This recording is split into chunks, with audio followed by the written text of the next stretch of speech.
పరిశుద్ధుడును మన ప్రభు అయిన యేసుక్రీస్తు నామములో మీ అందరికీ శుభాభివందనాలు తెలియపరుస్తున్నాను.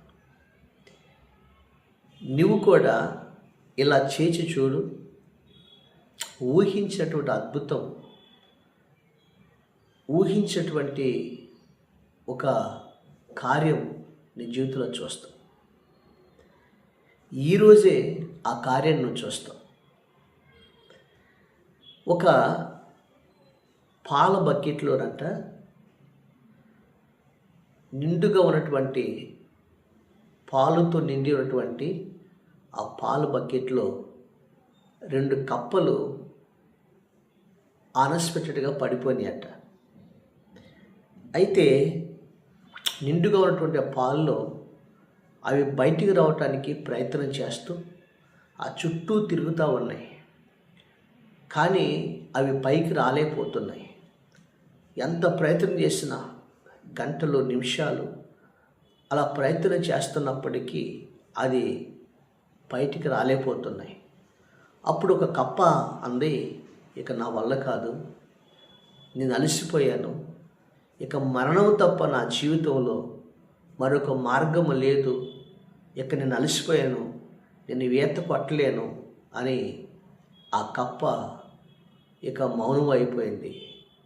ఈత కొట్టడం ఆపేసింది, అలసిపోయినంది. చివరికి ఆ కప్ప ఆ పాల బకెట్లోనే మునిగిపోయింది, చచ్చిపోయింది. కానీ రెండవ కప్ప ఉందో చూసావా, ఇడిదిరిగి చచ్చిపోవాల్సింది. చచ్చిపోయే ముందు ప్రయత్నాన్ని మాత్రం ఆపకూడదు. అలసిపోయిన పర్ల, కానీ ఆఖరి వరకు ఈ ప్రయత్నాన్ని నేను కొనసాగిస్తానని ఆ కప్ప గంటలు అయిపోతున్నాయి, తెల్లారిపోయింది, సూర్యోదయం అయింది. అప్పుడు వాతావరణం వెచ్చబడింది. ఆ పాలు కాస్త పెరుగుగా మారిపోయినాయి, తోడుబడిపోయినాయి. వెంటనే ఆ కప్ప ఆ పెరుగు గడ్డకట్టుకున్నటువంటి ఆ పెరుగు మీద నుండి కప్ప ఈజీగా అది బయట కిందకు దూకేసింది.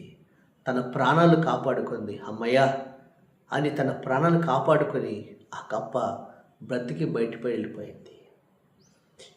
దేవుని బిడ్డలారా, అలసిపోయాను అని ప్రయత్నాన్ని ఆపినటువంటి ఆ కప్ప ప్రాణాలు పోగొట్టుకుంటే, అలసిపోయినా పర్వాలేదు, ప్రయత్నాన్ని మాత్రం నేను కొనసాగించినప్పుడు ఏది జరిగినా సరే నా ప్రయత్నాన్ని ఆపకూడదు అని తన ప్రయత్నాన్ని కొనసాగించినప్పుడు ఒక అద్భుతం తెల్లారిపాటికి ఆ కప్ప జీవితంలో జరిగినట్లుగానే ఈరోజు నీ జీవితంలో కూడా ప్రయత్నం చేసి, ప్రార్థన చేసి, ఇక నా జీవితంలో అలసిపోయాను అని ఒకవేళ నీ జీవితంలో కూడా అలాంటి నిరాశ జీవితంలో నువ్వు కలుగున్నట్లయితే ఈరోజు ప్రభు నీతో చెప్తున్నాడు, మన జీవితం కూడా పాల పాత్రలాగా, అలా నిండి ఉన్న పాల పాత్రలాగా ఉన్నప్పుడు కొన్ని సమయాల్లో మనం కూడా అలసిపోయిన పరిస్థితులు గుండా వెళ్ళాల్సి వస్తుంది. నిరాశ, నిస్పృహ, కష్టాల, నష్టాల గుండా మనం నడుస్తూ ఉన్నప్పుడు మన ప్రయత్నాన్ని కూడా మనం ఆపకూడదు. ఆ ప్రయత్నం నువ్వు చేసినట్లయితే అలసిపోయిన చోటే నువ్వు శక్తిని కూడబెట్టుకొని విశ్వాస నిరీక్షణ కలిగి నువ్వు ముందుకు సాగిపోయినట్లయితే ముందుకి మంచి రోజులు దేవుడు నీ కోసం సిద్ధపరిచాడు అని దేవుని వాక్యం సెలవిస్తూ ఉంది. బైబిల్ గ్రంథంలో కూడా భక్తుడటువంటి యేసేపు గురించి ఒక మాట మనం చెప్తాం. యేసేపుకి దేవుడు ఒక వాగ్దానం ఇచ్చాడు, ఒక కల రూపంలో వాగ్దానం ఇచ్చాడు.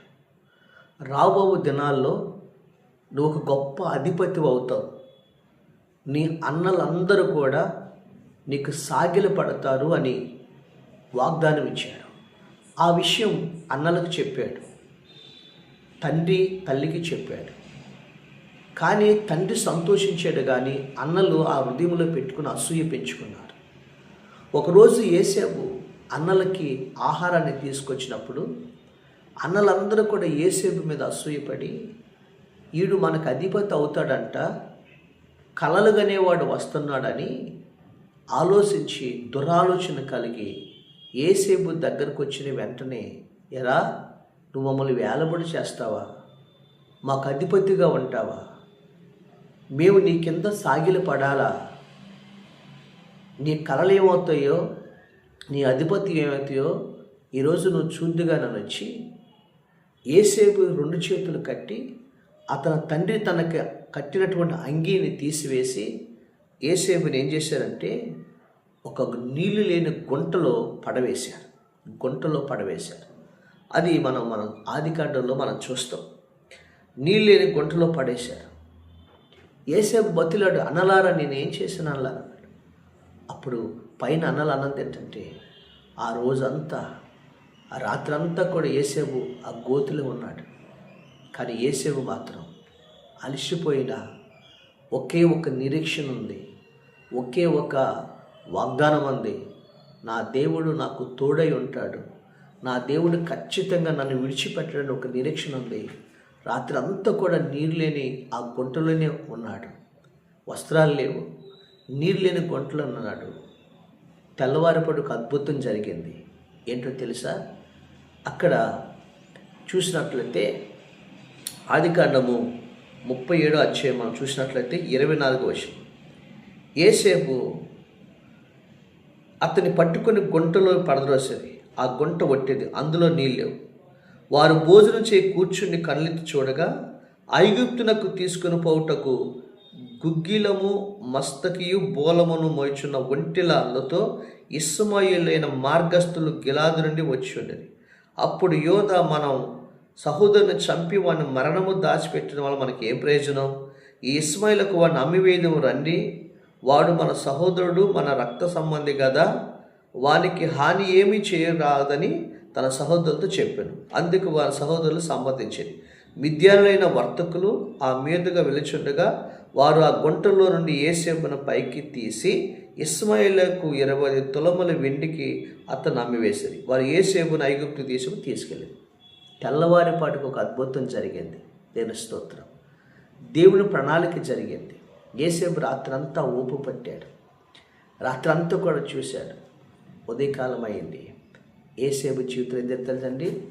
ఆ టైంలోనే మిద్యానీయులు, వ్యాపారస్తులు, ఇష్మాయేలు ఐగుప్తు దేశానికి వెళ్తున్నారు. ఆ ఐగుప్తు దేశానికి ఎటు వెళ్తున్నారు? యోసేపుని గుంటలో పడేశారు చూసారా, ఆ మీదుగానే వెళ్తున్నారు. ఇది దేవుడి ప్రణాళిక. యోసేపు ఓర్పు పట్టాడు. యోసేపు అలసిపోలేదు, సొమ్మసిల్లిపోలేదు. వెంటనే ఎవరైతే గుంటలో పడేశారో వారే గుంటలో నుంచి పైకి తీసి ఆ వ్యాపారస్తులకు తన తమ్ముణ్ణి అమ్మి పడేశారు. వాళ్ళు అనుకున్నారు, మా తమ్ముణ్ణి అమ్మేశాము, ఇక వాడేమవుతాడు, వాడు కలలు ఏమవుతాయి అనుకున్నారు. కానీ ఐగుప్తు దేశానికి దేవుడు యోసేపుని తీసుకెళ్ళటం, ఆ ఐగుప్తు దేశంలో వెళ్ళిన తర్వాత దేవుడు మరి అక్కడ దేవుడు యోసేపుకు తోడై ఉండి యోసేపుని ఐగుప్తు దేశానికి ఒక ప్రధానమంత్రిగా దీవించి ఐగుప్తు దేశాన్ని ఏలుబడి చేసేవాడిగా దేవుడు యోసేపుని హెచ్చించాడు. ఆ తర్వాత అన్నలందరూ వచ్చారు. యోసేపుని గుర్తుపట్టలేదు. అతని వస్త్రపు మారింది, అతని స్థితిగతులు మారినాయి. అసలు యోసేపుని వీళ్ళు చూసిన తన స్థితిగతులే మారిపోయినాయి. అసలు యోసేపుని గుర్తుపట్టలేకపోయారు. అన్నలు కరువుకు ఐగుప్తులో ధాన్యం కొందామని వచ్చినప్పుడు ఆ తర్వాత యోసేపుకు అందరూ సాగిలపడ్డారు.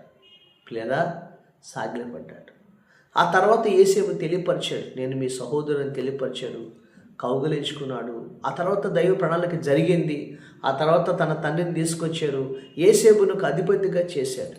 నేను అంటాను, యోసేపు ప్రయత్నం ఆపలా, అలసిపోలా. యోసేపు దేవుని ప్రణాళికలో ముందుకు సాగాడు.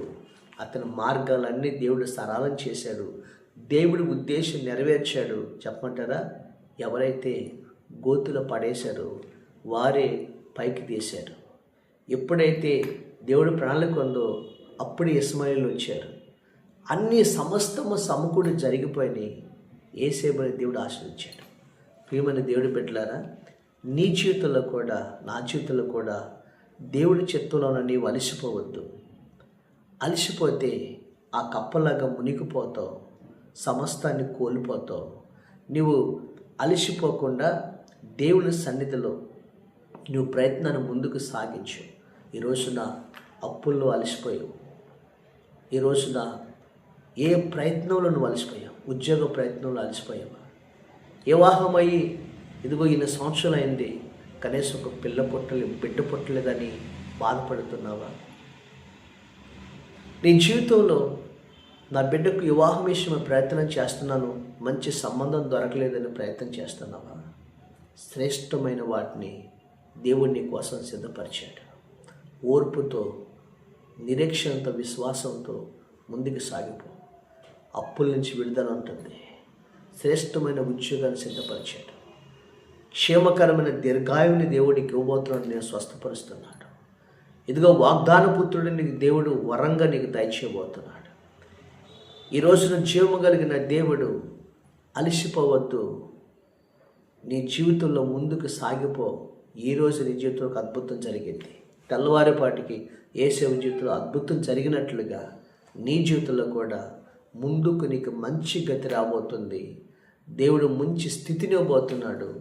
అలసిపోకుండా, సొమ్మసిల్లిపోకుండా ఆ ప్రభు యొక్క మార్గములో ఆ ప్రభు తోడును బట్టి నువ్వు ప్రయత్నించి దేవుడు అద్భుతమైన కార్యం నీ జీవితంలో జరిగించి అత్యున్నతమైనటువంటి ఆశీర్వాదాన్ని నీకు దేవుడు అనుగ్రహించబోతున్నాడు.